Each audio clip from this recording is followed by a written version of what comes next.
Welcome to Simmons Says, where I help emerging and struggling writers create intriguing plots and compelling characters to make their stories hard to put down and even harder to forget. Hi, Alex Simmons here, and welcome to Simmons Says, where we figure out what happens next in your story.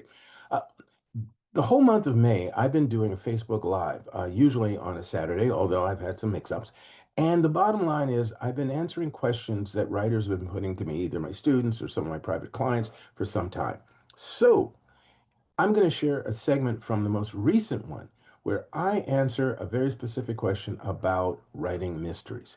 So get a pen and paper, sit down, ears up, here we go. I'm here in my Simmons Says capacity, to answer some questions that writers have been asking for quite some time.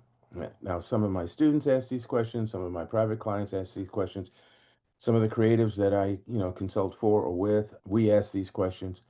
And I thought I would take four of them today and let you know how I think, how some of us think, and see if that would be useful to you.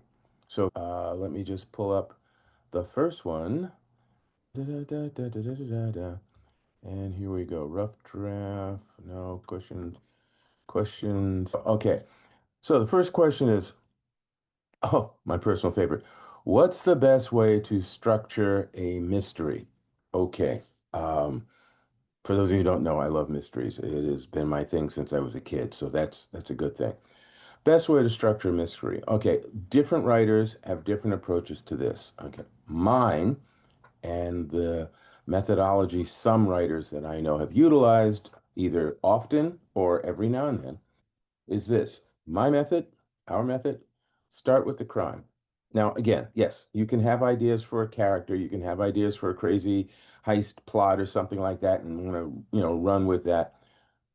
But in general, if you start with an idea for a crime, that helps you determine several things. For instance, if you decide that you're going to do a counterfeiting story, right? Then you know immediately that the basis of a counterfeiting story is someone is printing phony money and passing it around as the real thing. Who's the victim? Right? You're going to think about, who's this going to hurt? Who's this going to create a problem for? How big are the stakes involved? I mean, are we talking about someone who's printing $5 bills and using it to sort of supplement their income, which is maybe on Social Security or disability or something like that? Or are we talking about some global monetary scheme that's going to destroy the budget and the fiscal budget of a country, a city, or whatever. What scales are we looking at? So you look at the victim. You got the crime. You look at the victim. Okay, it's going to do this kind of damage. Well, who would do that kind of thing? What kind of person would want to do this or need to do this? And you start to project an image of your villain, your culprit. Again, if we're talking about some sort of a plot that's going to just damage banks and cities or governments, then you get a larger villain or an organization of villains, and you see what their master plan is and what they have to be able to do to pull this crime off, right? If it's again the smaller scenario, who is this person? And what do they have to do? How do they happen to have plates or whatever technology they're using to produce these counterfeit bills, right? So ultimately, you can figure out the crime, the victim, the villain, just based on what's the crime. You can even project, okay, if it's a world dominating kind of thing or some master plan of some brilliant villain, you're going to need somebody to take him, her, them down. What kind of sleuth are you going to use? An individual, an organization, a team, what?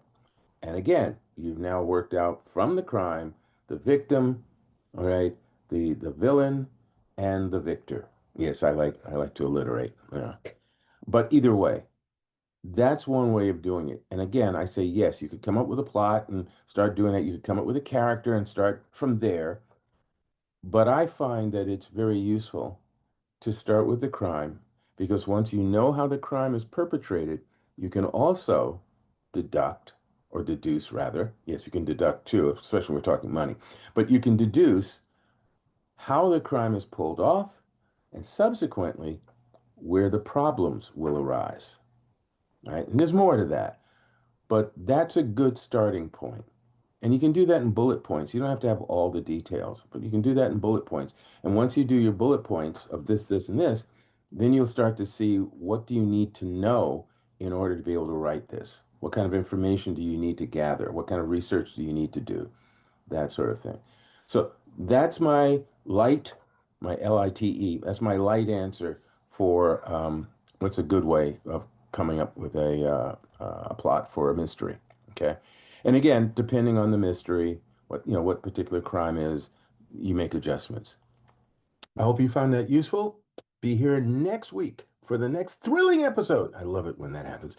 Next episode of Simmons Says. Take care.